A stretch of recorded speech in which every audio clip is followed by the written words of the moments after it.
ఈరోజు జనసేన పార్టీ ఒక letter release చేసింది కేంద్ర కార్యాలయం నుంచి. అయితే నిన్న వైఎస్ఆర్సీపీ వర్సెస్ ఏబిఎన్ ఆంధ్రజ్యోతి మధ్య నడిచినటువంటి వివాదం నేపథ్యంలో జనసేన పార్టీ ఒక లెటర్ రిలీజ్ చేసింది. చూద్దాం మరి ఏం చెప్తున్నారు. విమర్శలు వ్యాఖ్యానాలపై స్పందించటంలో ప్రజాస్వామ్య పంధాను అనుసరించాలి. న్యాయస్థానాల్లోనూ పోరాడొచ్చు, దాడులే సమాధానం కాదు.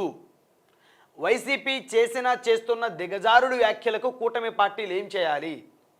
ఉప ముఖ్యమంత్రి వర్యులు జనసేన అధ్యక్షులు శ్రీ పవన్ కళ్యాణ్ గారిపై సాక్షాత్తు వైసీపీ అధ్యక్షుడే హద్దులు దాటి వ్యాఖ్యలు చేశారు.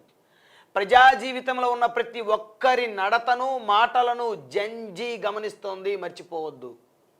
ప్రజాస్వామ్య పందాన్ని అనుసరించమంటున్నారు పవన్ కళ్యాణ్ గారు, దాడు సమాధానం కాదంటున్నారు. అయితే పవన్ కళ్యాణ్ గారిని ఉద్దేశించి వైసీపీ వాళ్ళు ఇష్టానుసారంగా అనేక సందర్భాల్లో మాట్లాడారు బూతులు, అయినా వారెప్పుడు దాడులు చేయలేదు అని చెప్తున్నారు. అయితే ఇక్కడ ప్రధానంగా పవన్ కళ్యాణ్ గారు జనసేన సిద్ధాంతం వారు అనుసరిస్తున్న విధానాలు చెప్పారు. అయితే టీడీపీ కూడా ఇది వర్తిస్తుంది.